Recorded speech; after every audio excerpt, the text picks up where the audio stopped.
so far in free agency.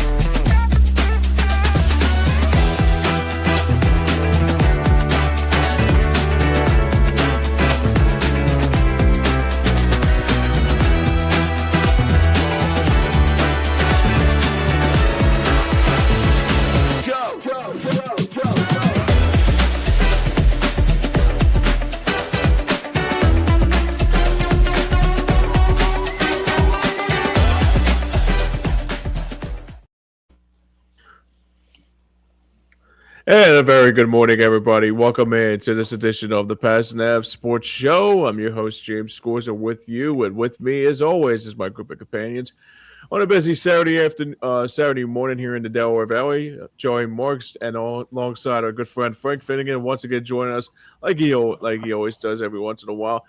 Gentlemen, we got a real busy week ahead of us, but hopefully you guys are doing well on this beginning of, I would say, Selection Sunday, because March Madness is the best time of the year for to move one step closer to other big sports fans that are looking forward to. But hopefully you guys are doing well on this very important Saturday morning. Good morning, Philadelphia. Good morning, James. It is a real spring wake-up call because baseball season is right around the corner. Spring training is about to wrap up. The WBC is going to wrap up. But before we get ourselves started, let's welcome in our good friend Frank Finnigan. Good morning, Frank. Good morning, guys. Good morning. How's your winter been? Yeah, been a crazy week. I was going to ask you because you're in Jersey. You got pounded a lot harder than we did. We got pounded pretty good over here. And what really stinks is I should be down in the Carolinas right now, but we came up and both times we came up it snowed. So should have been like, this is why it snowed, because we stayed. Yeah, we should just go back. Yes, I wanted to go back badly. Well, it's funny. But you know what? I wouldn't want to be them tonight. Yeah. Oh, yeah. Absolutely. Because they're going to get hammered tonight down there with a very, very, very bad storm. Yeah. There's tornadoes possible. There's hail, and I mean, like they're going to go through the 7 stages of hell down there in the next 24 hours. Christ. Yeah. But no, I'm just happy to be here. Happy to participate. There's lots to talk about. Yeah. Absolutely. Let's kick this thing off with the Philadelphia Eagles. We are now officially in Howie season. We are in free agency mode, and there have been a lot of moves, both departures and arrivals. Frank, I'm going to ask you first about the departures. Which one do you think the Philadelphia Eagles are going to miss the most out of all the departures? Nakobe. They're gonna miss Nakobe the most, but you know where their budget is, they really can't pay everybody, and I was kind of expecting Nakobe to be gone. I was expecting Phillips to be gone. Blankenship was a little bit of a surprise. I didn't think he was gonna. I thought that he would still be here, but hey, good. God bless him. He got paid. But none of the moves so far have surprised me. None of them. I'm not shocked. It wasn't something I wasn't prepared for. I think they have enough guys at linebacker to fill Nakobe's shoes. I'm going to miss his play because I don't think they have anybody that goes through the A gap like he does. Even Braun. They're going to miss that because I mean it was fun to watch him run through the line and just knock even a lineman or running back on his ass. It was fun to see. But they're, I'm glad they got the Jordan Davis contract done. I would really like them to go after Max Crosby, but I don't know if that's going to happen unless they can trade AJ Brown. And I don't think that's going to happen because Howie said yesterday, he said they're not going to trade him. So Yeah, this has been. We'll get to the AJ Brown thing in a minute because this has been a what seems like a 3 month long daytime drama as the AJ turns kind of thing. Well, one I of the think things. I think a lot of that. I think a lot of that is, uh, to be quite honest. I think a lot of it is Media friendly. media fed. I think they just needed something to talk about because really the Eagles off season has been very very quiet. Yeah, Um, Aside from the fact that they fired their offensive coordinator, but that's, I mean, they really needed it because they really needed to distract from the fact that they let Stoutland go. Um, Mm-hmm. that I'm going to tell you what, more than any player, that one's going to hurt. Yeah, That one's going to hurt. absolutely. and I mean, there's something to be said, and I brought this up on our previous show, Frank, and maybe you can kind of maybe sprinkle a little bit of enlightenment on this. So, when Statland came here, he was also replacing another offensive coordinator, a legendary offensive coordinator in Howard Mudd. And we didn't know, we knew Statland was coming from Bama. We knew, he was coming from a great pedigree. So we had high hopes. Now, with this guy, Chris Cooper, uh, we don't know much about this guy, quite Mm. frankly. And so there is this more malign concern that because the transition from Mudd to Statland really was pretty good because Statland built up Jason Kelsey, Lane Johnson, Jordan Mailata. There are so many players that Statland made relevant and potentially Hall of Fame. I don't know whether the transition to Cooper is going to feel the same as the transition from Mudd to Statland. I'm going to tell you right now, if any assistant coach can get a Hall of Fame spot, it should be Stoutland. Hmm. Absolutely. And I mean what he's done, what he did for 13 years here. I mean he took something that was always a concern. We always drafted the wrong guys. Mm-hmm. We never developed the talent, and turned it into like, well, that's something we don't have to think about anymore. Yeah. And I mean, so much so that he picked a kid out of New Zealand who never played football in his life and turned him into a starting left tackle for the Right. NFL. And I mean, just that alone, I'm sorry, whoever replaces Stoutland, it's going to be like it's going to be like Rick Shue trying to replace Mike Schmidt. Right. I mean, it's just not going to happen. So don't everybody expect the offensive line to be the same. And that being said, that's a big problem. A big problem.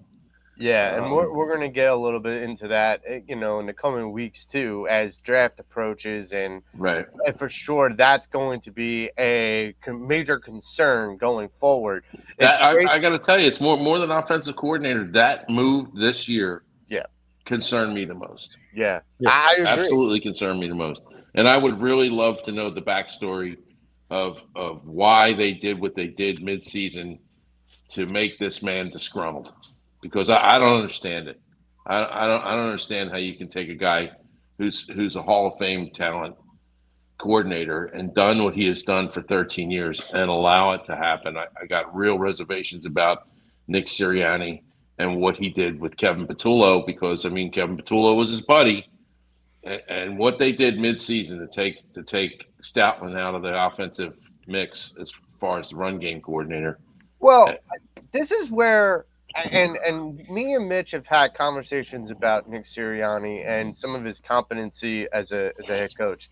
And I think that this is just another example of what happened to Statland, what you're referring to, is just another example of some of the mismanagement that Nick Sirianni has done. I mean, you're talking about a guy who had the offensive play calling, like, taken away in some regards. And then at some point in the 23 season, decided to do something completely unheard of, which is change defensive coordinators mid-season and keep both on their staff just put one in the booth and tell him to keep quiet and let the other one call plays and Well, I mean, Joe, fracture. I don't think that was Sirianni as much as um, the Eagles coming off the Super Bowl that year. I mean, any team coming off the Super Bowl when it tries to replace the coach that leaves, it's difficult because everybody's been hired already. So you're stuck scraping the bottom of the coaching barrel especially for coordinators. And I mean, this catches a lot of teams off guard. It's caught the Eagles a couple times. So I don't blame that on Sirianni. It's just the animal. It's the cyclical animal that is the NFL. Well, I agree in what you're saying about the animal of it. Going to the Super Bowl. But what I would say is Nick Sirianni, if it wasn't ultimately his decision, he was in the room when the decision was made. Yeah, sure. But I mean, he didn't have the final vote. I got to tell you that right now. Well, that was Howie.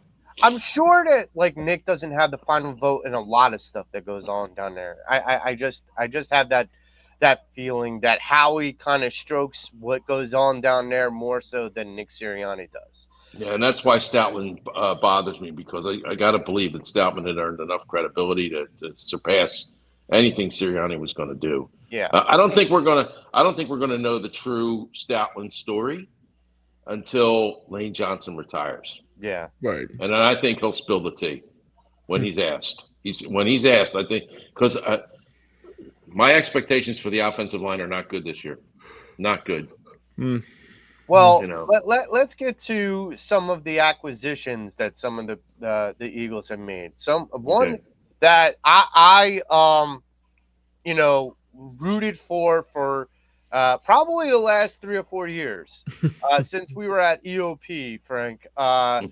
Me and James, I think Tom, I think a couple other people, Al, we were all at a bar, and it was day 3, and I kept my eye on this corner, and his name was Tariq Woolen. They called him the Woolly Mammoth. I saw him at the combine, and he ran a 4.26 at a 6'4", 230-pound cornerback. And I said, "Excuse me, cornerback shouldn't run that fast, let alone be that tall and that big." Right. Yeah, they're usually wide receivers. Yeah, I'm like, who the hell is this guy? And then the fact that he was still on the board on day 3, I remember continuing to ask Al, "Did we take him yet?" And no, he's still on the board. I'm like, "Why don't we take him?" He's like, "I'm not Howie. Don't call Howie." So I'm like yelling at we're live, we're on the air, and I'm yelling into the microphone, "Draft Tariq Woolen, please." But we finally landed the Woolly Mammoth. Maybe 1 year, $15 million. A lot of people think it's a prove it deal. I think it's a get you in the door deal. Now that he's got the Woolly Mammoth in the house, he can say for one, let's see what you're about. Let's see what you can do. And if you impress me, I know Howie doesn't do mid-season negotiations, but he better do it this year. Well, that might be the case. I think he might have to break trend in that. But I don't think he'll do it. I don't think he'll do it with Woolen. I think he's going to do it with Coop, Carter, and Mitchell. Maybe. But what I would say is with Tariq Woolen, if he impresses him and he does, play out the year and next offseason, if Tariq Woolen impresses him, I don't see there being a reason why Howie doesn't bring him back. I mean, that corner set of Cooper, Mitchell, and Tariq Woolen, I mean, that is that's sizing up. I mean, if Woolen, if there's not something we don't know about Woolen, to me looks like one of the best backfields in the league, even losing Blankenship. Yes. Now they're going to have to replace Blankenship. They're going to have to get a safety because what they have on the bench, I don't think is good enough. Yeah, right. Michael Carter is not going to be good enough of a safety. For me, it has to be done and addressed in the draft. And the other guy's too small. Oh yeah. Right. And so, but here's my thing about the corners. The interesting thing about Tariq Woolen is that the obviously the plus is that he's got the speed, he's got the size. The thing that he struggles with is he gets called Tackling. for penalties and he has struggle tackling. Now, Well, he's got that taunting thing. Oh God, he's been called for taunting penalties so many times. You know, he's been called for more taunting penalties in a season than some teams. Right. You know, so that worries me because I mean, the Cowboys are going to push his buttons. oh yeah, Yep. You know, yeah. I mean, if they could push Jalen Carter's buttons, they yeah. can most certainly push anybody else's buttons. I For mean, sure. that is almost a guarantee. Then you Yep. have the re-signing of Grant Calcaterra, and you have the tight end Munt that they signed, and a couple other role players and depth pieces. My question to you, Frank, is with Tariq Woolen being the headliner for the acquisitions so far this free agency, are you surprised the Philadelphia Eagles haven't done more in free agency? I don't think there was much out there for them to do. To be honest, the big problem with the Eagles in free agency this year was AJ. You Mm. know, they can't. They have a lot of money dedicated to that contract, and it really takes away from the Eagles' ability to maneuver for any big pieces. And that being said, who was out there that they could have gotten this year that would have helped them in any significant way? I don't think there was anybody. The only thing they can do is make a trade for somebody. Um, Hutchins would have been somebody I would have been interested in. Uh, he didn't get. I thought he got less than he was worth. 112 million is a lot, but I think the Eagles could have afforded that, but they can't do it with AJ still on the roster. Now, you know, it's not the draft yet, so Howie usually makes some very good moves around the draft. Hmm. Um, I still think there's a possibility Crosby comes here if they trade AJ, but apparently they're not getting what they're asking for. Mm. You know, I wouldn't trade AJ away for like a third or a fourth. That would just be not getting value for that player. Sure. And I would sit him down and say, look, you got a contract. We're paying you $126 million. Shut up and play. Right. And if you really want to leave, then you'll, because I think this a contract year for him. No, Oh, he's got 2 I years don't think left. so. he's got 2 or 3 years, something like that. I don't think he has three. I think he has two. He's got 2 then. Right. So if I still think New England's going to get him, and it depends on what happens draft day. Really does. Really James, does. I'll ask you the same kind of questions with some of the arrivals and departures and some of the things that Howie's done in this free agency. Mhm. Tariq Woolen being like the headline. Some of the trades that have not happened for the Eagles, and the ones that have happened for other teams, both the Rams, Chargers, Bills, all that. You think that Howie could have done more in this offseason so far? Um. Yeah, I would say he probably needed to do probably maybe one more move, obviously, but obviously it's too early yet to say that he's done with free agency already. But I think there's like a possibility that he could look for another player, maybe another safety if there's a player there, or somebody like to go aside Zach Bond, obviously with N'Kobe Dean being departed to Las Vegas rather. Yeah, but I think right now, I mean, obviously it's a wait and see at the moment now, but I mean, with the moves he made, I thought, yeah, I mean, these moves that, I mean, yeah, sure, I was a big N'Kobe Dean fan when he got drafted, but it's a shame that he had to get that the Raiders picked him up, obviously, and also Blankenship is like I'm I glad he wasn't. went. What's that? I'm glad he didn't go to the Cowboys.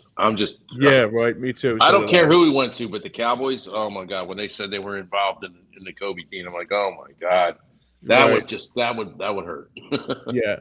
Yeah, absolutely. And I think I mean so far it's been a good free agency for him. I thought the Tyreek Rowan pickup was very good for the Eagles on their secondary. And I even said it to Joey yesterday. I said this could be just as good as the early 2000s Jim Johnson days with Oh, Bobby and that's a big statement. I'm not, I But mean, I know it's a big statement, but it's pretty hefty to think about that obviously they. Well, I mean, I wouldn't say. I mean, sure, I'm like I gotta wait and see what Tyree Rowan does first before I drop the gun with obviously with Doc and beat with Troy and Bobby Taylor. yeah, So that was a hell of a backfield.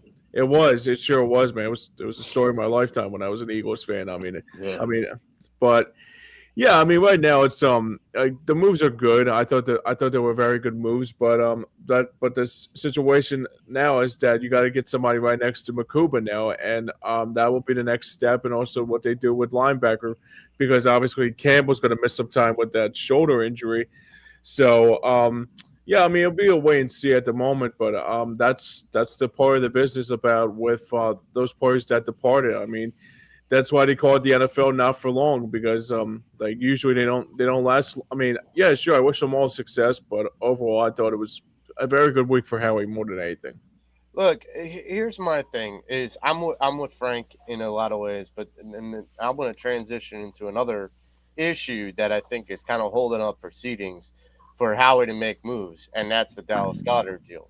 Mm, The idea of wanting and needing to trade AJ Brown and knowing that you're going to before June 1st, where it's more applicable to get something in the here and now because it'll be mm, before the draft. right. You're going to take a bigger pay. You're going to take a bigger hit on your cap, and so that's an understandable situation. Almost, almost $50 million of a cap hit. So you got that, and then you add in Dallas Goddard's dead cap hit if he just walks out the door. So Yeah. you're trying to negotiate that along with trying to figure out how do I get the best equity for AJ Brown. And I mean, I'm with Frank in the sense that what I like to see Max Crosby and Eagles green, absolutely next to Jalen Carter and Jordan Davis, absolutely. But yes, would it if we traded AJ Brown for Max Crosby, and we're going to get into a couple of the potential trade rumors that have been out there for AJ Brown, but one of the trade rumors was, Max Crosby for AJ Brown and a second round pick. That I would not hate, because yes, it would leave a void in the first, in the first WR, but I would still say that would just almost emphasize what we're drafting in the first round this coming draft. That being said, with all those things, with dead cap and cap hits kind of holding up proceedings, you got to say that with Howie, he's got to just fill the roster, but he's got a very limited amount of money in the cookie jar because he doesn't know what's really in the cookie jar yet. He Mm, doesn't know if he's going to have a $20 million cap hit for Dallas Goddard. He doesn't know if he's going to have a close to $50 million cap Joe, hit. there's no cap hit for Goddard. It was a 1 year deal. He's a No, free agent. it's a dead cap hit. It's a $20 million He dead didn't cap sign a hit. 2 year deal. He didn't sign a 2 year deal last year. He only signed a 1 year deal. He's But that's available. but that's why he pushed back the dead cap hit deadline till Monday, because if they don't re-sign him, they incur a $20 million cap hit. mm. So it's a dead cap hit. So How can they, I'm confused because last year when they re-signed him, he took a discount. And it was a 1 year deal. There's no dead cap on a 1 year deal. There's no well, there's no dead cap on a 1 year deal. I'm It's just telling you when the what's 1 year is done. When the 1 year is done, the 1 year is done. You can't push somebody who isn't signed unless you've traded him, you can't push his contract into a year he's not signed. I'm just You know? telling you what's been reported. So, Well, somebody reported it wrong. He's a free agent, and that ought to tell you a lot. Because Howie actually is putting it out that this is what's been what Dallas Goedert's been, doing. He pushed back the dead cap hit or the deadline or whatnot. This I think has more to do. I thought it was a deadline to sign him, and he wanted to sign him by Friday, and then he pushed the deadline back to Monday. That was the dead cap thing. That was to sign him, but if you sign him, you don't take the hit. For whatever reason, it works that way. I don't know why. I'm with you. He just seemed like a free agent. I don't understand why there would be a cap hit unless there was an agreed upon situation in his contract that he signed last year. See, that doesn't make sense because you can't push cap money off to a year that doesn't exist, and they only signed him for 1 year. You can't do like this. The new season has started. He is without a contract, and you can't push his cap hit, last year's cap hit, off to a year where the player hasn't been signed. That doesn't make sense. Something's not right there. Something in the milk isn't milk. So, what this has been kind of a concern now. Like if Dallas Goedert were to sign, regardless, let's just say he signs for $10 million, even for 1 year. We don't quote unquote incur that $20 million, and instead of having the $20 million hit, we gain $10 million on the cap. So that is one of the reasons why balancing the AJ Brown situation with the Dallas Goedert situation. Well, you know what? I think there's confusion here because I know if they traded AJ, then there would be a $20 million cap hit. No, if they trade him before June 1st, it's a $46.5 million cap hit. Oh, wow. So 46. Now they're gonna wait till June 1st to trade him. And after June 1st, it's a $20 million cap hit for AJ Brown. This is one of the reasons why Howie's being very finicky about what he gets, because whatever he gets back has to be worth replacing. Like you're not just taking away a good player, you're taking away a lot of money from your resources. So I mean more at that point with Howie, it's not. I mean, I don't worry about Howie replacing guys and paying guys. It doesn't because he's got an owner that'll write the check to get them.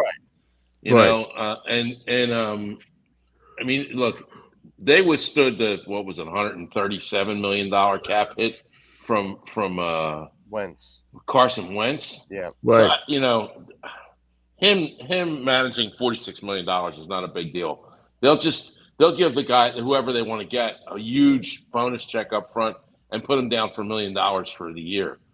That's how they'll do that. You know, I mean, that's what I feel like is going to happen with Dallas Goedert.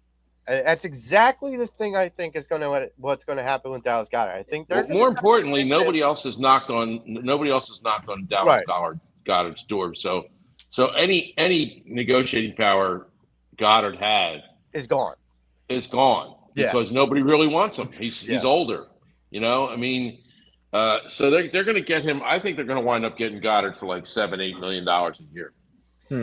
I could see even like a $5-6 million deal, but this is where I see like the bonus, where you're talking about the signing bonus. Yeah, They'll give it to him in cash up front. Yes, they'll give it to him in cash up front and say here, because the bonus doesn't count against the cap initially. The signing bonus doesn't count against the cap.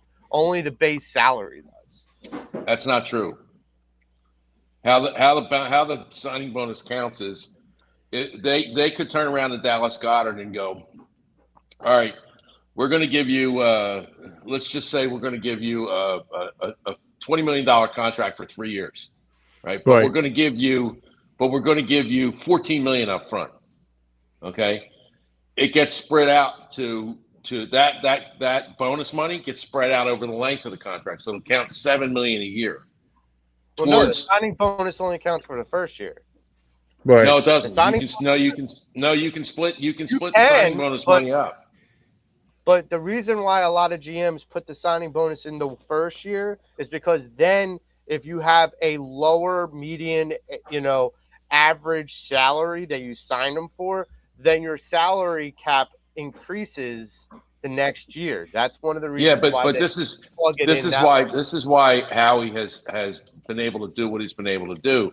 They spread the cap hit out over the length of the deal that they signed. And this is why when they let a guy go, like with A.J. Brown, they're going to get hit with that dead cap hit because they've already paid it to him. But if he just goes year to year, like next year, if they let him go, the dead cap hit is only going to be half of what they're paying, half of what it would be this year. Well, yeah, because the signing book, what they give him, they gave him like $60 million or $70 million in a check on the first day. You can't have a $60 million cap hit on a signing bonus in 1 year, Joe. It doesn't make sense. They split it up over the course of the contract, and that's why they're able to do it, and how what they do is it just it's how it's done. It's exactly how it's done. So, well, I mean, my dad brings up a very good point about the dead cap hit. He says there is a poison pill with Dallas Goedert because of the previous paid deferred money that he believes that. And he says also that the AJ after June 1st that they could split the dead cap hit half into 2027. If that's maybe, yeah. If that makes sense. I don't profess to be a budgetary lawyer, but that's the way I understand it. I mean, this is the thing is like with a lot of this money, this is the reason why Howie isn't just dealing with the negotiation of the numbers with draft picks and players. He's dealing with the money, the accounting perspective of it too. And I think that's where it becomes a little tricky. Like I think he can do it, not to say he can't. It's just I don't doubt how he can do anything in the offseason. Right. No, like Howie does this like every year long. This is like Howie's season, Yeah. I mean, you guys make valid points, though. I mean, about the whole dead cap hit thing here. But to piggyback what you guys were saying about this,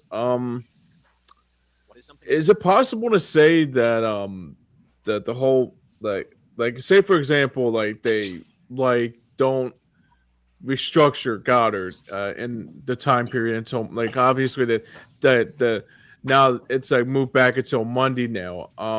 What would be priority one to try to get him back before that deadline hits on Monday? Well, I think that you have to try to negotiate both the idea of what you want to bring him back for, whether it's another 1 year deal and say, roll the dice again and see if next offseason you get more takers after having another good season. Because, look, he had a good season, but I agree with Frank. He's 1 year older. He's not the sexiest, most, well-known tight end name out there. Isaiah likely was a person that was well sought out and signed pretty quickly in the free agency market. So, there's a perspective where some of these older tight ends have to wait their turn and may not even get a taste of the, of the apple here. I mean, Zach Ertz was a free agent for a long time after the Eagles released him, and he didn't get picked up by the Commanders until closer to training camp. So, this is a situation where that's true.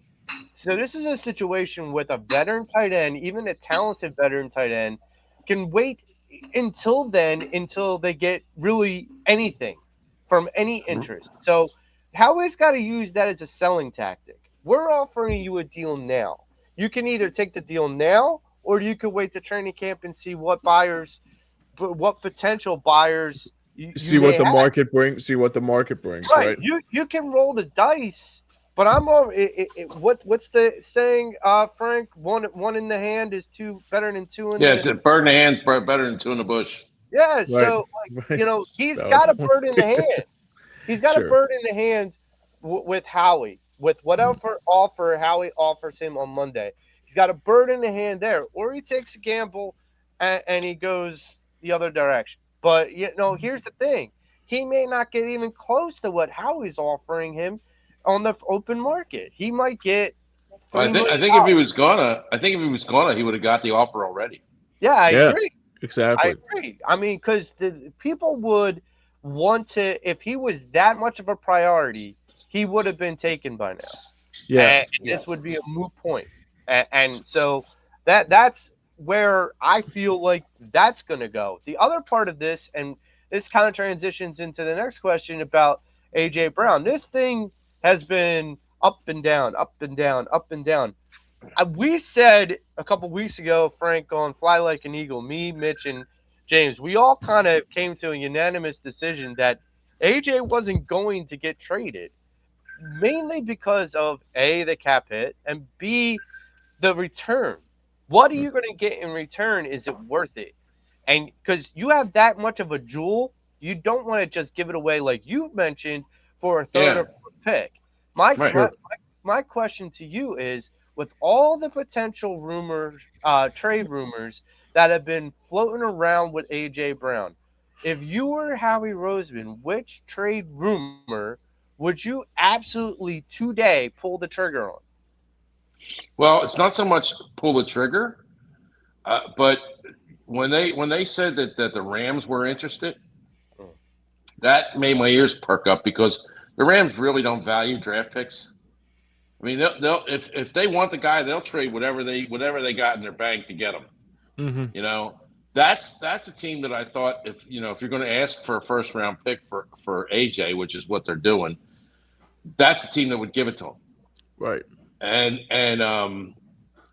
it kind of discouraged me a little bit when I heard the news last night. When I heard the sounder last night that Howie said that talks between the Rams and New England have been broken off, and for right now AJ's an equal, and they couldn't come to an agreement.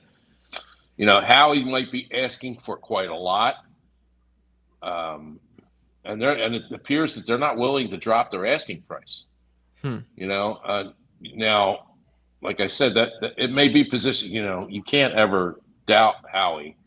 Right. It may be a negotiating position for him that he knows this is the deal he's got in place, and when it gets closer to the draft, he could say, all right, I'll take that deal. Sure.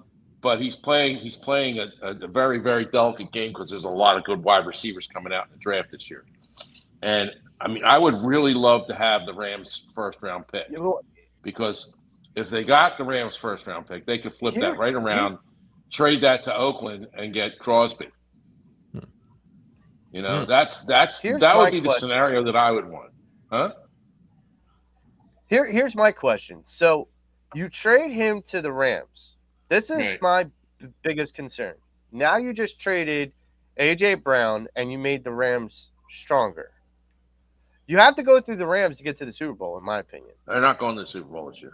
No, I'm just saying, though. I'm not saying they are, but I'm saying you're going to have to go through them. If you're the Eagles, you're going to have to go through them to get to the Super Bowl. So I don't think the Eagles are a Super Bowl team this year. Really? So you think this is a step back year? I think this is what they do. There's a lot of guys on this team they're going to have to replace. And if this was a year that was a go for it year, we're going to win, they would have already made a deal for Crosby or somebody else on the edge, and they would have already traded AJ and figured out who his replacement was going to be. This is not a go for it year for the Eagles. I can tell you right now, this is an in between year. It's an in between year, and we got to eat it. Now that doesn't mean they're not going to be in the mix, because at the end of the year, I think they will be. They're still going to make the playoffs. So they do have a really good defense, even though they've lost some key pieces, and they still have a pretty damn good offense. But their offensive line is aging. And to be quite honest, if they don't use their first round pick on an offensive lineman, that's a problem. Yeah, that's a real problem. You make a valid point here. So I don't think the Eagles are in a go for it year. I just don't believe it. And the Rams are, and that's why I think the Rams came into the picture at the end. If the Rams are really in for a go for it year, they might get their first round pick come draft day, and then be able to flip it around and get Crosby, who just re-signed a deal last year. He's on for 3 years. Yep. Right. So that's where I think the maneuvering is going to come in for Howie. Yeah. Michkowski brings up a valid point here too. So he says there's a lot of holes on this team. So, and he also brings up that the schedule was tough this year too. And yes, I don't think this is not a go for it year. Not a go for it year. Yeah, and also depends on who you're playing at the time you're playing them too. That's right. That's so the other thing. I don't think it's. I mean, it's sad to say, but I've seen how they operate. Right. And I mean, it doesn't bother me. It doesn't bother me because if they waste assets in a go for a year and then don't make it, that's a big problem.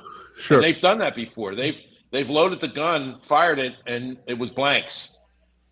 So I think that Howie's learned his lesson there, and he's going to be patient, and it's going to pay off because in the end, we're going to wind up in another Super Bowl probably in 2 years. Gotcha. And I mean, I don't have an issue with that. I just don't. I don't have an issue with it. But no, I'm not expecting them to win this year. Not at all. Wow. I still think they'll get 10 or 11 wins, but I don't think they're going to be in the mix. Do you think that they'll make the playoffs? Yeah. Oh yeah. Oh yeah. Absolutely. Players like Harper and Kyle will have an Atlanta. Yeah. Who's going to beat them in this division? That's true. That's true. I mean, look, I still think the Giants are getting better. I think. Yes. I think the Cowboys are still the Cowboys, and I think the Commanders are just delusional. Well, I mean, the Commanders, they took their shot. Yeah. And they went and signed all those old guys last year. Commanders are going to fade. They're going to be in last place at the end of the season. I agree. They really are, and they're going to waste that kid. They're going to waste that kid. He's going to be another. He's going to get hurt because they're going to ask him to do too much. And it's going to be another RG3 situation with that. I was going to say another RG3 type of deal. I'm not a Commanders fan. I mean, my dad. Well, I know your dad is, but yes, but like he knows the Doug Williams effect. That was his guy. Ever since then, it's like never been a consistent quarterback enough where he felt confident. And like I remember Mark Rippon, my dad put all his heart and soul into Mark Rippon, and Mark Rippon just broke his heart. Yeah. Oh yeah. Mark Rippon was he was another guy that Mark Rippon was a product of that offensive line. He was a product of the Hogs. Yep. Every quarterback back then, except for Theismann, was a product of the Hogs. Yeah. Yeah. And when the Hogs got old, the quarterbacks dropped. Yep. It's just they just got beat up. And I think that's what's going to happen with Daniels. I think they're going to waste that kid. Yeah. Because they did something that Howie won't do anymore, and that's go for it year and sign all these old guys. They're just not going to do that. And I mean, they've learned their lesson. They've been stung. So I look for the Eagles to be very conservative this year as far as the draft is concerned. I think they if you're going to know I was right if they pick an offensive lineman in the first round. Yeah. Because they have to replace Lane. They have to replace Lane Johnson. They have to find a guy that's. And I mean, if I'm them, I waste every asset to get a guy to replace Lane Johnson. The last time the Eagles drafted at number 23, they drafted an offensive lineman. Do you know who that offensive lineman was? Was it Lane Johnson? No. Oh, wow. Oh, don't tell me the fireman. It was Danny Watts. Was it really? Oh, yeah. Oh, yeah. Thank God Howie's learned his lesson since then. Yeah, absolutely. So on the other hand, before we go change the subject here, Mitch Kowski brings up a valid point here about Washington too. Josh Harris still owns the Commanders, so nobody's surprised is how they fall. How they have fallen. So that's the other thing. Yeah, but here's the thing: Josh Harris isn't afraid to spend money. No, he's not. But it's not so much the fact that he's afraid to spend money.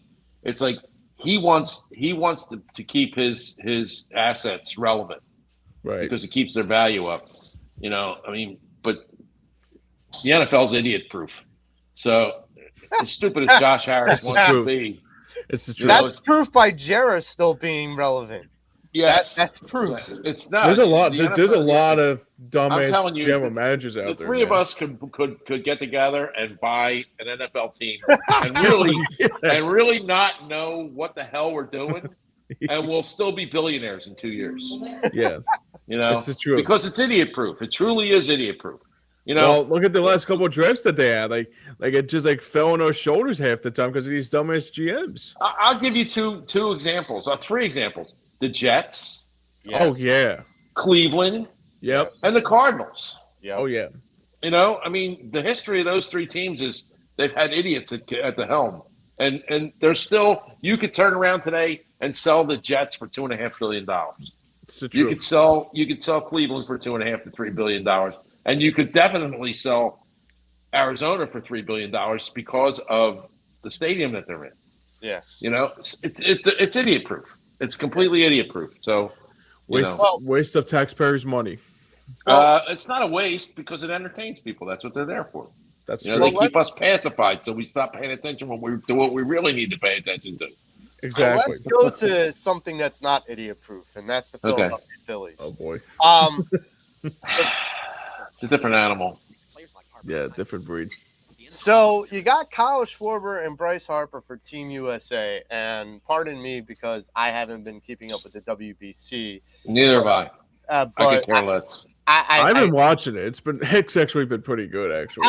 I caught like half a game, and I was like, okay, this is nice. And then I was just like, and what's the point of this? Like, all right, I could understand USA men's hockey. Like, I got that. I understand that. But like the WBC, I'm not all in. But here's my first question. So with Kyle Schwarber and Bryce Harper, you know, and I believe JT Realmuto is also in it.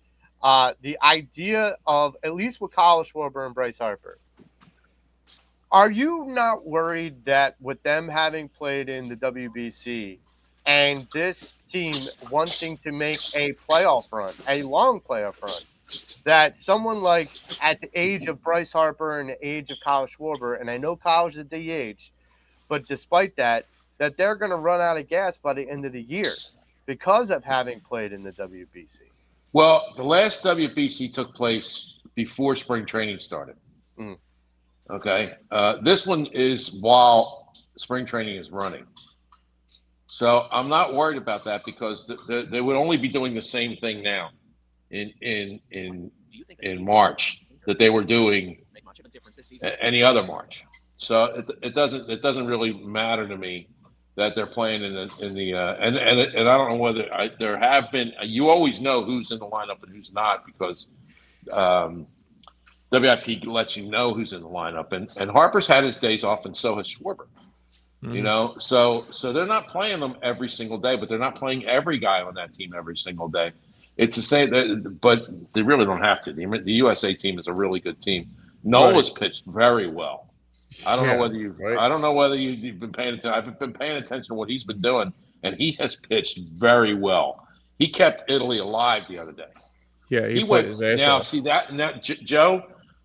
To your point, this was a little disconcerting the other day. They let him go 5 innings when they're averaging only letting pitching guys 2 innings.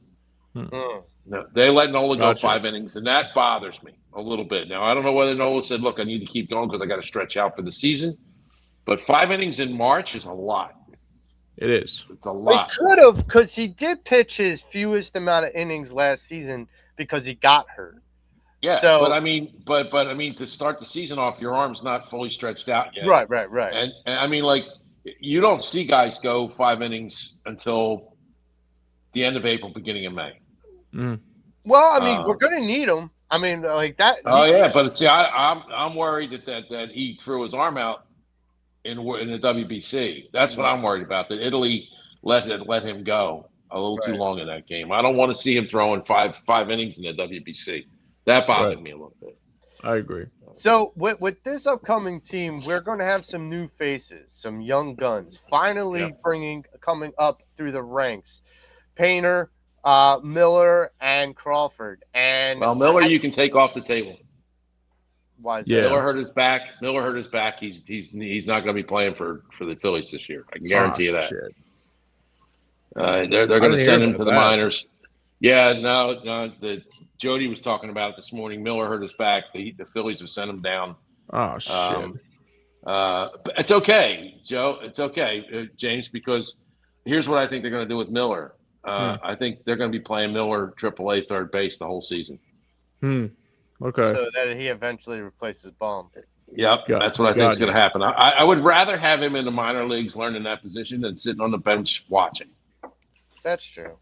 You know, but he hurt his back. So he's down. So the two other young guns, Painter and Crawford. Now there's a lot of expectation for both players. A little different for both, but definitely high expectations. My question to you, Frank and James, is what's your expectations for someone like Painter and Crawford like this year? What do you expect? I think Painter, if Painter can get to 10, 11 wins, he's more than filled what the Phillies needed. Crawford needs to bat anywhere from 260 to 275, and if he gets to that number, he's going to steal 30 bases. I don't need him to hit home runs, but he'll probably, he's not going to hit that many home runs. I need him covering the outfield, and he can do that. So I mean, 260, 275, an on-base percentage of, somewhere north of 375. It would be perfect for his first season. That would be great. The Phillies pitching staff at the end of last year, I was like, man, they really need to do a lot. And then they turned around and they did a lot. That bullpen's going to be one of the best in baseball this year. And that's not something we usually hear. You never hear that. But the guys they signed in free agency and the return of Alvarado, who I would love to bash him in the head, but because he cost the Phillies. He cost the Phillies the season last year. He cost them the playoffs. No question. But they have four guys in their bullpen that are definitely set up guys to finish the game out. And I mean, you're going to see Duran developed a new pitch. Scary thinking that Duran developed a new pitch because he really didn't need it, but he's developed a new pitch. The guy they got from Chicago, I can't believe they got him. Who's that? Keller? Brad Keller? Yes. Oh, wow. Okay. Yeah. So they have Keller, they have Alvarado, they have Duran, and they have who's the kid? The guy that Kirkering? What's that? Kirkland, yeah. Kirkering, yeah. That's right. Kirkering. I think this is really going to be good for Kirkering because it's going to take all the pressure off of him. Having those guys to lean on is going to make him extremely valuable. And he learned a lot from what happened last year. Gotcha. So I think between the four of them, they're going to – and, I mean, the Philly starters, nothing to sneeze at. No. They have – I mean, saying that Painter's the worst of the starters or making Nola the four? Are you kidding? It really depends on how much Wheeler comes back. But Wheeler's looked pretty good. He's working right now, and he has no re-injury questions about him. I think the Phillies – right. I think the Phillies are going to be in the mix. Do they have enough to beat the Dodgers? It's a crapshoot when you get to the playoffs. I think they're going to be in the playoffs. I don't know if they'll win the division because the Mets look really good. Yeah. And you can't expect Atlanta to take another back seat again. I just, they took. I'm more scared of the Braves than I am the Mets. Me too. Because the Braves are just sneaky in that way. Like, if they're not talked about, then they just sneak up on you and go, surprise! Well, here's the difference. To me, here's the difference between the Braves and the Mets. The Braves know how to win. Yes. And the Mets know how to lose. Right. Yes. Okay? And that's the difference. Yes. The Braves know when it's money time, this is how we win. Yes. The Mets don't know that. They know how to lose. They know how to Met, but they don't know how to win. They don't know how to win. What do you think about Luzardo? I think the Marlins might be a dark horse this year too, but I don't know why. Who? The Marlins. I think the Marlins would. No. What do you think? They're gonna give people headaches, but they're not gonna be a dark horse. They might play well. They might play well at the beginning of the season, but come July 1st, they're gonna start fading like a. I will say this. I mean, Alcantara's really good though. The dark horse, James, in the division, I wouldn't be surprised if the Nats, because all the prospects that they got back for Soto is. They lost Mackenzie Gore. I mean, I don't want to mean to rain on your parade, but they've got rid of Mackenzie Gore. I mean, they still got Josh Bell. I mean, but then again, they got less than nobody. I mean, they got a lot of kids, and they got a lot of kids. I can tell you what happens with a lot of kids, and especially in this division, with as much talent that there is at the top. Oh, sure. Those kids are going to crumble. Yeah, I mean that's what kids do. You gotta sprinkle kids in. You can't just like go out there and sow your whole field with kids. They're just going to get destroyed. Yeah. You got to have a nice veteran mix, and they don't have enough of a veteran mix. And I don't think they have the pitching. I don't think they have the pitching for it either. So speaking of kids, what do you think about Jesus Luzardo's new contract? Oh, wow. I love it. I absolutely love it. They had to get it done when they let Ranger go. They had to get that done. If they had lost both of those guys, that would have been devastating. But now the Phillies pitching is set up, especially if Painter works out, the Phillies starting pitching is set up for the next 5 years. Yes. I think they have the Wheeler and Nola replacements for the next 5 years. I think Luzardo signing them up for 5 more years. I think it was definitely worth. I think he definitely was worth that contract because he absolutely. He's looked very well. He actually looked very well. And the three of those kids make the Phillies relevant, no matter what happens with the lineup. Oh yeah, for sure. Sanchez, Luzardo, and Painter make the Phillies relevant for the next 5 years. Yes. Yeah, I would hope so. It's kind of the Ruben Amaro effect, and I hate to say that. Ruben. He loved pitching. He loved pitching. Yes, he loved pitching, but Ruben also loved his veterans too much. Yeah. Ruben cost us. Ruben cost us 10 years of playoffs. Ruben cost us 10 years of playoffs because he wouldn't pull the trigger. Clintac didn't help either. But I mean, Clintac was an idiot. Yeah. Ruben's not an idiot. He was just loyal. I don't put Clintac and Ruben in the same category. Oh no. Clintac was just an idiot. Clintac was a knee-jerk hire. Yeah. And he was hired because he was a friend of somebody in the Philly staff. And I think it was son, the owner's son. Oh, no. Andy McPhail. Middleton. It's Middleton. No, Middleton. Yeah, Clintac was a hire because Middleton's son was very good friends with Clintac. Mm. And it's kind of like a Sirianni Patullo effect, if you could. Yes. In a way. So that's how he got hired. But Ruben hurt us because he wouldn't trade guys when they were at their best value, and when they weren't at their best value, you couldn't get the best return. They should have rebuilt the team. This is going to hurt to say this. They should have rebuilt the team after 2010. Yeah. I agree. Absolutely. And even though they went deep in 2011, they should have rebuilt the team after 2010. Yeah. They should have traded away Utley, and they should have traded away Howard, and they should have traded away Jimmy. Yeah. And gotten the young assets that they would have needed to do it. But that being said, I don't believe that they had the people in place to do it. And I'm going to tell you something. If the Phillies had hired Arbuckle as opposed to Ruben when they made Ruben the GM, they would have traded those guys. And the Phillies, if they had put Arbuckle in that place, the Phillies would have been Atlanta. They would have been contending for the division every single year for the last 15 years. But I think that's a difference. Like when Atlanta felt like, okay, this has run its course. they trade him. Yeah, they cut bait.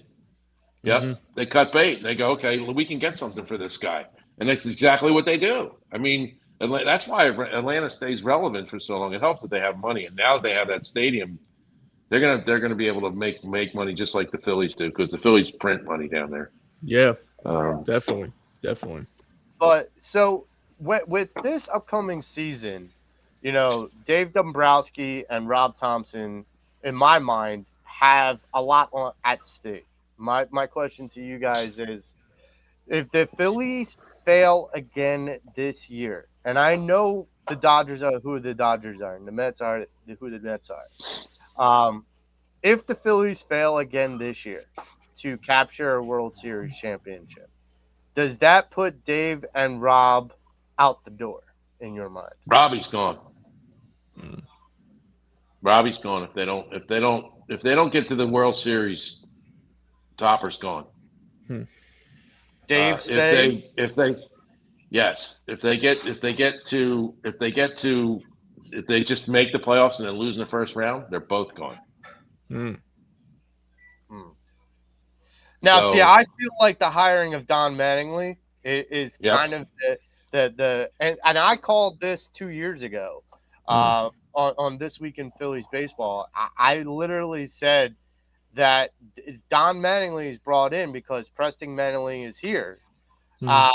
It feels like Don Mattingly would be the heir apparent to Rob Thompson if this fails. Oh, absolutely. This is the Phillies' MO. You know that, right? Yes. This is their MO. They do this all the time. They do. They've done it all the time. They bring the next candidate in and they put him in a support role or advisory role, or in Mattingly's case, he's the bench coach, which I really love because Mattingly was a genius. He was Utley on the field. He truly was. Oh yeah. Well, they did that with Terry Francona back in '99, I think. Did they not? Yeah, they did. Well, before Boa, obviously. Yeah, I remember that. The one guy who I always regretted didn't get the job was Bobby Tolan. Wow. Oh no, Bobby Wine. Oh wow. They had Wine as the bench coach for God, a dozen years. And when they let Ozark go, I thought they were going to give the job to Bobby Wine after the 1 year after Paul Owens did it. But they didn't. They gave it to Dallas, and then Bobby Wine left. They screwed Bobby Wine. Oh wow. So James, the same question: if the Phillies fail again this year, does Dave and Rob, are they out the door in your mind? I would think so. I think the other thing that comes to mind is that you bring up a valid point here about Don Mattingly. For me, I think that's probably why they brought in Don Mattingly, just because obviously if Rob Thompson fails at this and Dave Dombrowski fails at this, there's a possibility that Mattingly will be the new manager after Thompson is gone. But then again, like I heard on WIP, is like I would hope I heard it right to say he's not like going to be he's not going to be in that manager role. Like I mean, obviously, I think somebody asked him if he's going to be like if this turns from really bad. I guess he said I guess he's not going to be ready to become a manager yet. But at the same time, too, is that look, I would love to have Donnie Baseball as my manager at one point. I mean, this is it's Donnie Baseball, you know. I mean, that's the thing. I would say that if his son hasn't he managed before? No, he managed like the Marlins and the Dodgers and stuff. But I'm saying is I don't think he like. I think I heard it wrong. I don't know if I heard it right, but I think he said like I'm not like. I think he basically said he's not here to step on toes. Well, no, I mean, they say that about every guy they're bringing in as a replacement. Oh, okay. I'm not here to step on Rob's toes. No, okay, no. You're just here to break him if he doesn't do it right. That's sure. I'm just curious. What are they doing with Dusty Watson? You know, I mean, wasn't he the bench coach? He was. What happened to Dusty? I don't know. Where did he go? I don't know. Well, Dusty's not with them anymore, is he? I know, but where did he go? I mean, did they just fire him at the end of the year? Or did he retire? I don't know. That's very under the radar what happened to Dusty because nobody said anything. Yeah, I don't know, man. That's a I'm good not sure. question. I didn't even know he was on the team. I didn't know he left the team actually. Well, if he didn't leave the team, why would he accept the demotion? Because he was the bench coach. Right. He was, yeah. You know, he's Topper's buddy. Which ought to tell you a lot. Because if they've demoted or let Dusty go, and he was Topper's buddy, and they bring in Mattingly, who of course worked with him when he was with the Yankees. Yep. You know, but I mean, if they let his best bud go, there's an issue there. They're telling Topper, this is it, dude. This is it. Make or break. Yep. Wow. So, speaking of make or break, in my opinion, this has been a highly energized topic, but I felt like this is something I had to bring up. Bryce Harper has been classified as not having an elite season last year. There's a lot of people out there that are saying he's not an elite player anymore. So my question to you guys is this. Last season and the end of the 2025 season, there was a list put out of top 25 players in the MLB. This list was put on the Phillies clubhouse for Bryce Harper to see. Bryce Harper's name was not on the list for the top 25 players in the MLB that season. My question to you guys, is Bryce Harper still a top-tier player in the MLB for the upcoming season, and why? Well, if you look, he's had a very, very long career. If you think that Bryce Harper's done and you proceed that way, you're tempting fate. Because Bryce Harper, in his core, is a winner. I think he hasn't won the big one, but I mean, you underestimate Bryce Harper at your own risk. You really do. I think it's really good. I think, fine. You know what? You've just motivated a guy who maybe was starting to lose some of his motivation because he's been in the league since he was like 10. You know, so you know, it starts getting older, but he's still in his prime age. He's what, 32? Yeah. Yeah, that's still prime age for baseball, and I'm expecting a big year out of Harper this year. I'm expecting a huge year out of him, and I think Dombrowski saying what he said was just a little cattle prod to Harper. Look, you gotta amp it up. Because maybe he was feeling a little complacent. Maybe he was feeling a little too cool for school, you know. So they had to just cattle prod him a little bit, and I think they did. You know. So my question to you, Frank, is that do you think that Bryce Harper is and will be a top 25 player this year? I think he will. Okay, James, do you think that Bryce Harper will be a top 25 player this year? And do you think he can be? I mean, he can be. He can be. But I'm not gonna lie to you guys. I've seen some stuff with the World Baseball Classic, and even last night I saw some. Like, obviously, I think it was like one. I think it was like in the top of the ninth, or it was in either the, or no, it was in the top of the ninth, and Harper was up at bat. It kind of. I'm not saying that he's like. He's like you said. Like, you've brought it up perfectly there, Frank. That he has had a very good, stellar career. Like, obviously, he's 32, and obviously, like, he has the poise to try to be like still elite at his prime at 32. But I worry about that. But the one thing I worry about with the World Baseball Classic, I don't want to say it's Joel Embiid-esque with the Olympics, but like, it could take a toll on him, like, when the time calls for him around September and October, because that's what I worry about it the most, is that if he plays that many games, it could take a toll on him. I mean, maybe at the same time too, is that I hope that he has an elite season just to prove Dombrowski wrong. But maybe it's just me, but I mean, I Well, think James, the coach of that, the manager of that team Mm. has had games where Harper hasn't played. That's true. I mean, that's true. I forgot about that. They're not playing him every day. They're not Yeah. playing all those guys every day. I'm sure those guys said, "Look, we'll come and do this, but we're not going to burn ourselves out." You know, Sure. now a guy like Schwarber, they can leave in the lineup because he's just a DH. Of course. But the position players have taken days off.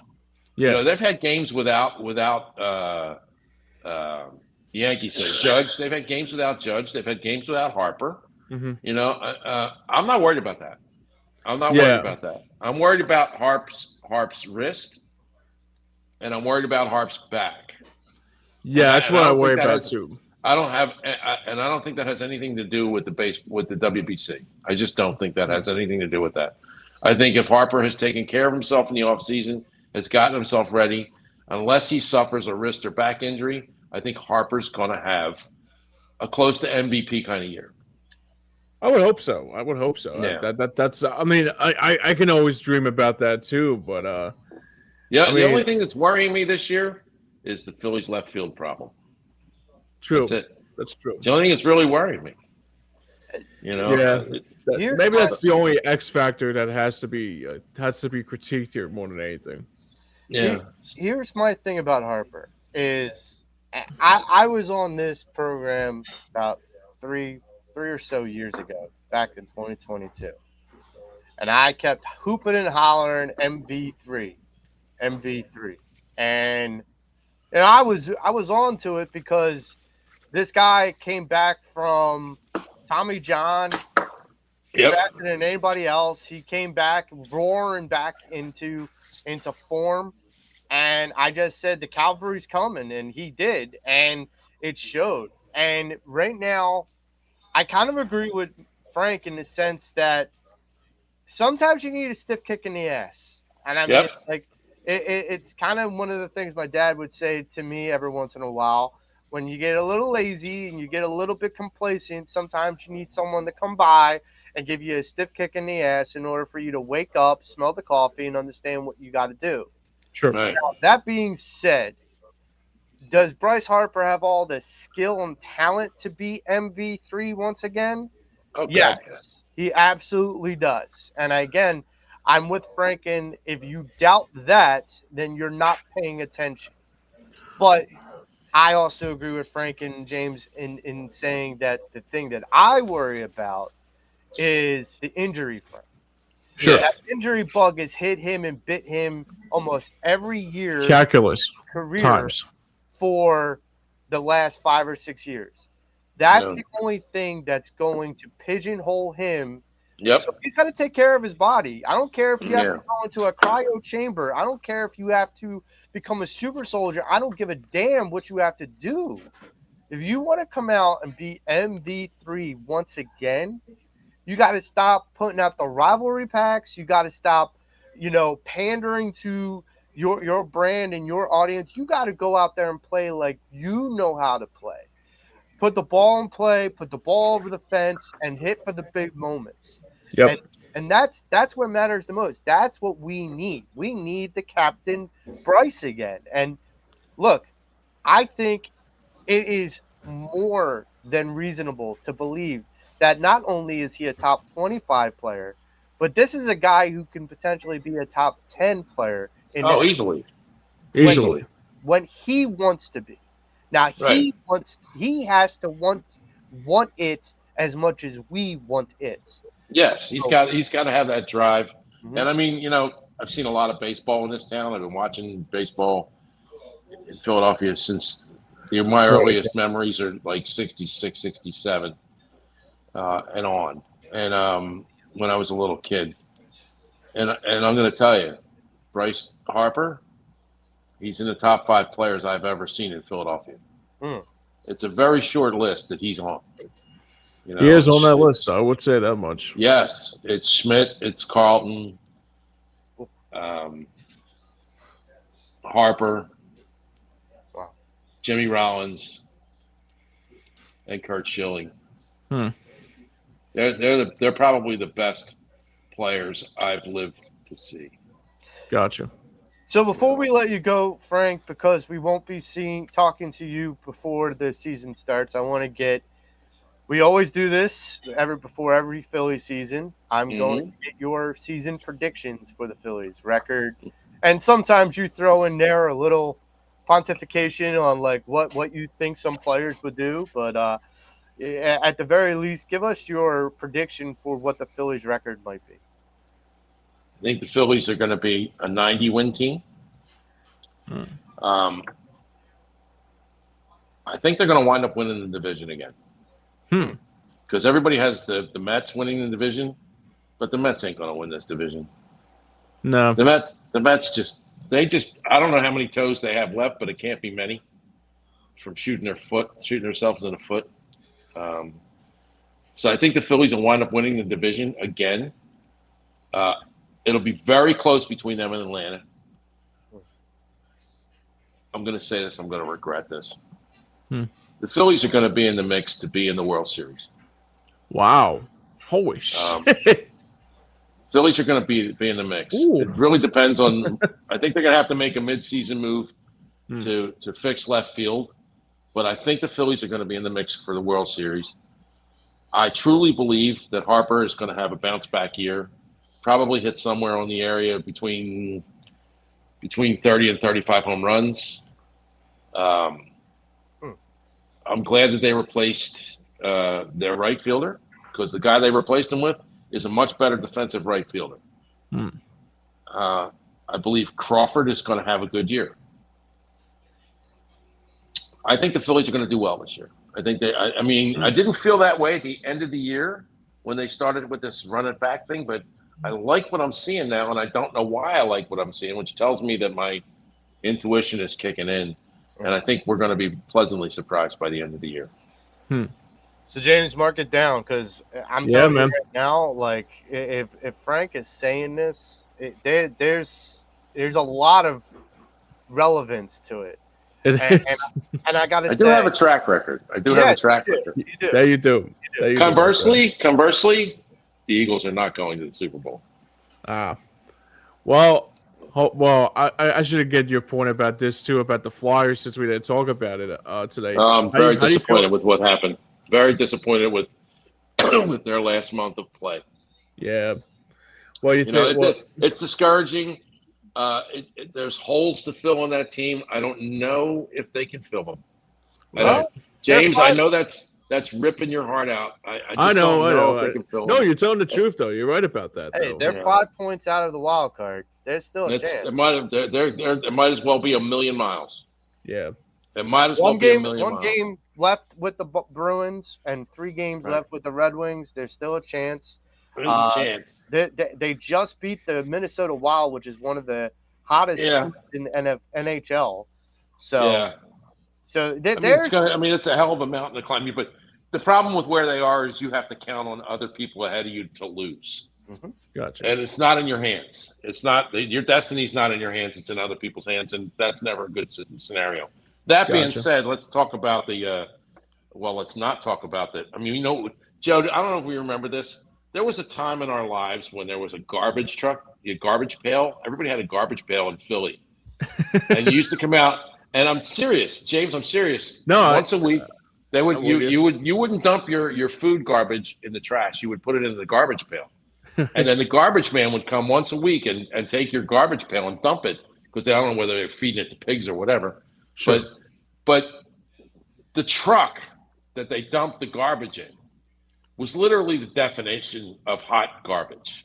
Yeah. Okay. That is the Sixers. I was going to say that's where the Sixers are going. The Sixers are the hot garbage truck in July. And I mean, you didn't want to be anywhere near that truck in the summer. Because, I mean, it stunk for blocks. Oh, and that is what the Sixers organization is now. And I know that kills you, Joe, because that's the team that's most near and dear to your heart is the Sixers. But that team is a hot garbage truck with that hot garbage juice running out on the ground. I mean, they're nasty. Oh, definitely. Let me put it this way. They aspire to be a dumpster fire. Yeah. I said this to James earlier before we came on the air. I said, Heard that, Mitch? I- The Sixers are hard coverage, my friend. I may have only watched 10 Sixers games this season, and that's hard. Oh wow, I wow. couldn't even tell you 10, man. I usually watch, I try to watch every game usually, I know. and Oh. it's just been difficult for me to watch it because it just feels like, okay, Joel Embiid's not playing or Paul George isn't playing, and I'm like, okay, fine, I'm almost okay with them not playing, but I would rather them not even be on the team and just give more help to VJ and Maxey. And even if that's like an underdog team in most people's minds, I feel like it's more entertaining to see the growth of those two guys with help. Instead, they have an albatross over their neck. So Yeah, it's like well, an anchor. It's bad. It's really bad.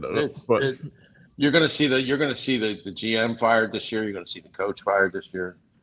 It's going to be a whole new change in the front office and the on-court staff. And guess what? It won't make one bit of difference. Because you're still going to have Paul George and Joel Embiid. And Yeah, unless a wizard comes down and makes them nobody disappear. wants this job. Nobody wants this job because of No. the ownership. Nobody wants this job. Right. You know, because they're not free to do what they can do. They're just not.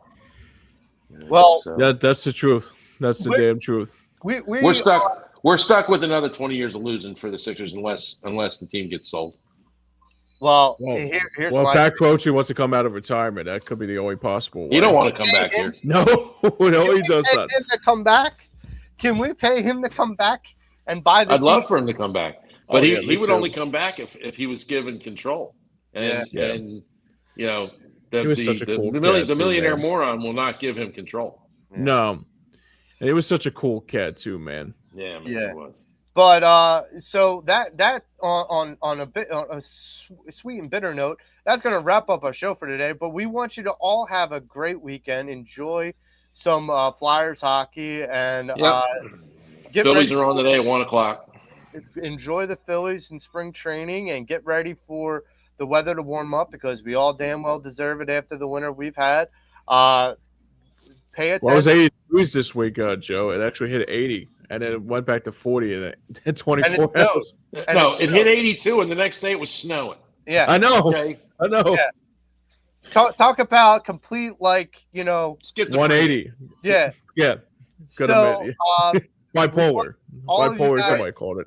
to enjoy the weather while it's nice, get out there and enjoy Philly sports and what we want to say thank you before we get out of here to our good friend Frank Finnigan for joining us. Frank, it's always great to talk to you. Always Appreciate a pleasure, you, brother. Always a pleasure. Always a pleasure.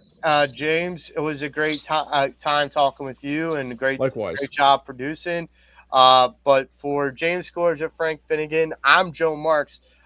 This is the Pattison Ave Sports Show, and we are out. Okay, boys.